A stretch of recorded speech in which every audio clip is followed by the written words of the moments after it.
Are you serious? Are you serious, folks? Let's get right into a prophecy alert. We know that President Donald Trump has declared that Jerusalem is the capital of Israel. But before Donald Trump ever declared it, King David said it in Psalms 48. Okay? He said it's the city of our God. Jerusalem's the city of our God, the city of the great king. We also know that it was prophesied in the book of Zechariah.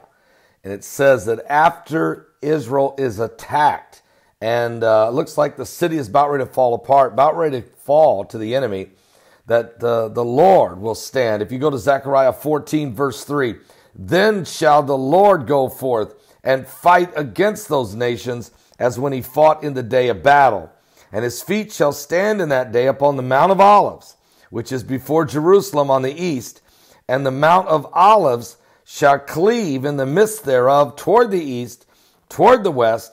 There shall be a very great valley, and half of the mountain shall be removed to the north, and half toward the south.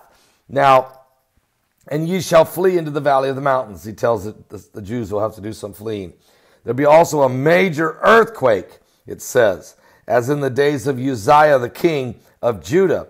And the Lord my God shall come, and all the saints with thee. Now this event, Zechariah 14, Jerusalem being attacked, half the city falling, the house is rifled, the women ravished, and it looks like they're going to go forth into captivity, but then the Lord returns and stands on the Mount of Olives. There's an earthquake, and the Mount of Olives is split in half.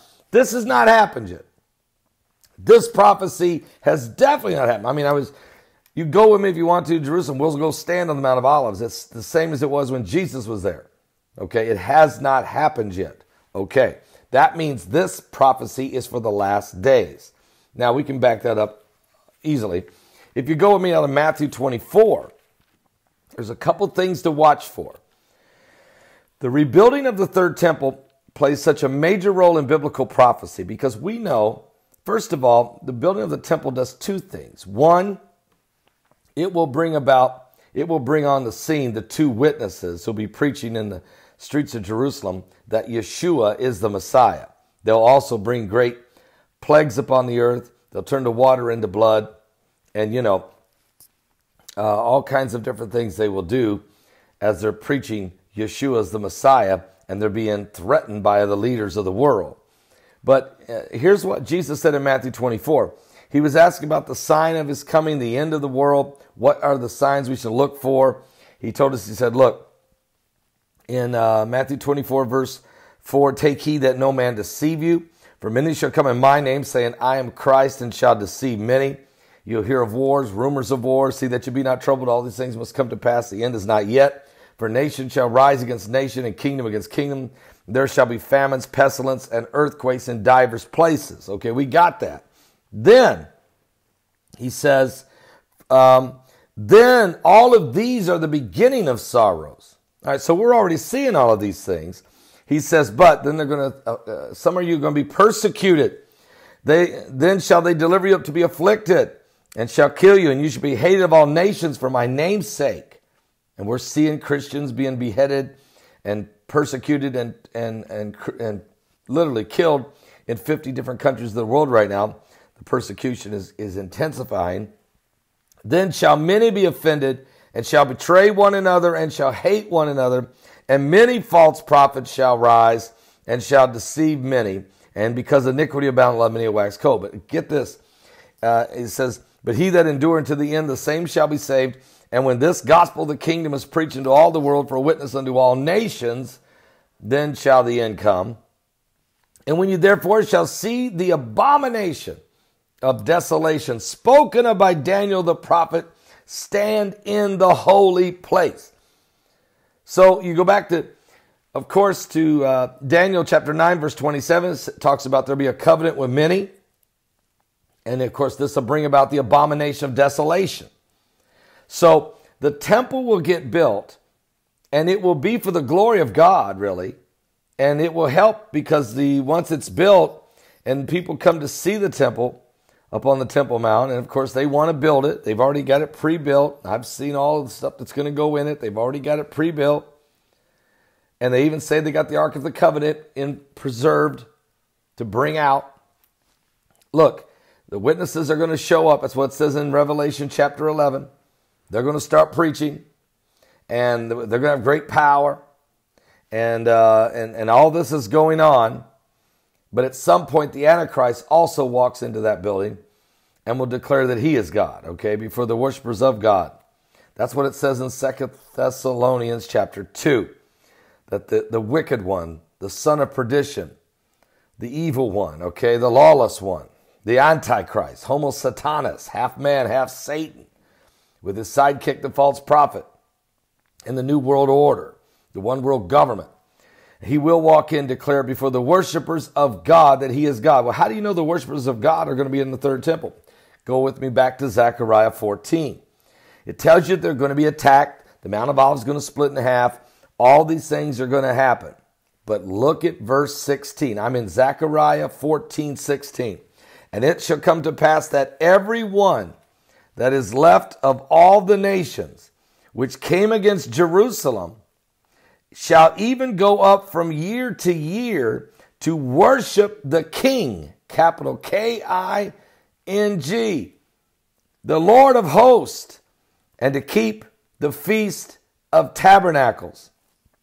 Are you serious? And it shall be that whosoever will not come up of all the families of the earth unto Jerusalem to worship the King, capital K-I-N-G, the Lord of hosts. That would be the Messiah. That is Jesus Christ of Nazareth, Yeshua.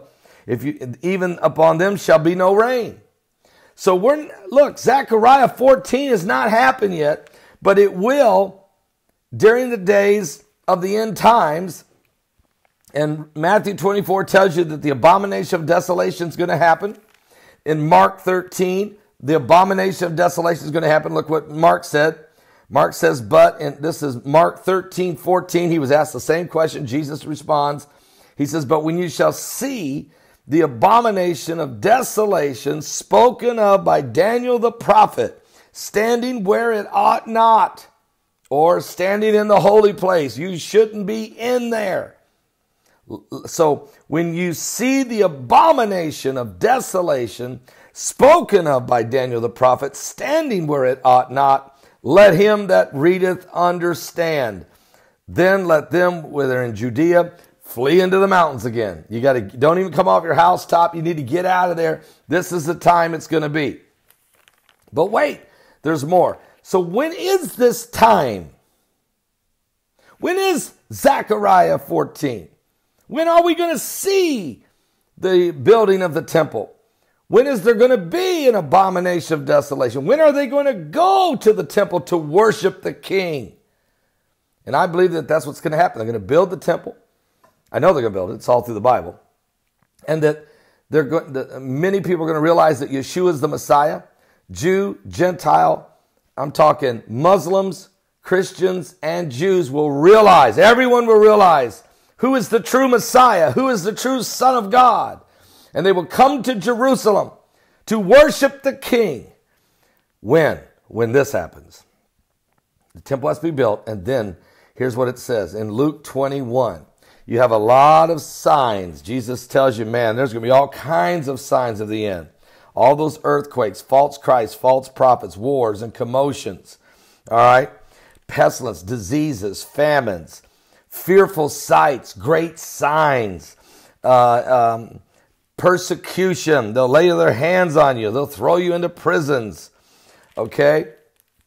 And then it says this in verse 20. I'm in Luke 21:20. It says, and when you shall see Jerusalem compassed with armies, then know that the desolation thereof is nigh.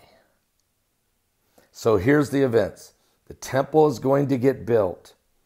There's going to be a time of renewal, a time of peace and security, a time then of where people, then all of a sudden these witnesses will start preaching, and then the world will turn against them because they're preaching that Yeshua is the Messiah, that there's only one way, that Jesus said, I am the way, the truth, and the life. And these two witnesses sent by God will be hated, and they'll try to kill them. And so these guys, these two witnesses, will start sending plagues upon the earth. They have the same power as Elijah and Moses had. They'll be able to stop the rain, send drought. They'll be able to turn the water into blood. They'll send disease and famine throughout the land. And people will realize they are truly messengers from God, but they will hate them. Finally, they will kill them, and their bodies will lay in the streets of Jerusalem for 3.5 days.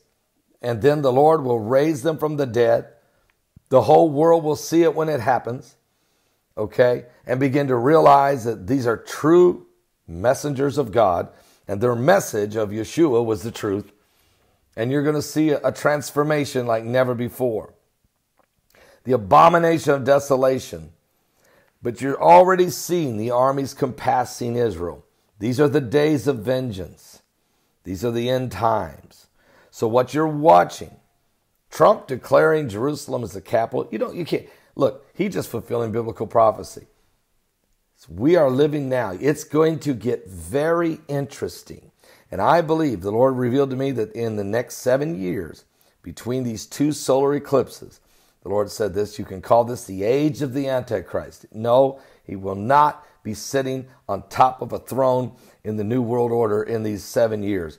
But he will be moving himself to the head of the line. He'll be working his way to the front of the line. And he will be building the associations with the 10 kings, the 10 people he's going to choose to be kings. And the temple, I'm telling you, I don't know if the temple's going to get built in these next 7 years, but it would not shock me. I'll just say that. It would not shock me if the temple doesn't get built in these next 7 years. Might not, though. I mean, I'm not in control of that. But I'm just saying, you can see the pieces of the puzzle coming together so rapidly now, so quickly now. So I would think it would behoove us to be ready. Now, after saying all of that, some of you need to believe what Jesus said. Pray that you be worthy to escape the hour of temptation that's coming upon the world. And know this, and Jesus said, no man knows the day nor the hour that the Son of Man cometh. No man knows the day nor the hour. No, not the angels in heaven, not the Son of God, but the Father only. But you can see the day approaching, folks. You can see the day approaching. Are you ready? Give your life to Jesus Christ. Accept him as the Messiah, Yeshua, the Lamb of God. Isaiah 53, that is he. Come to him. Shalom, shalom. Give your life to Christ. We're living in the last days. Pray for the peace of Jerusalem and you'll prosper. During these next period of time, the church is going to rise up like never before. And God's going to bless us like never before. So be ready to help bring in the harvest. I'll see you later today. Don't miss today's live broadcast. It starts at 12 noon Eastern at my website at www.paulbegleyprophecy.com.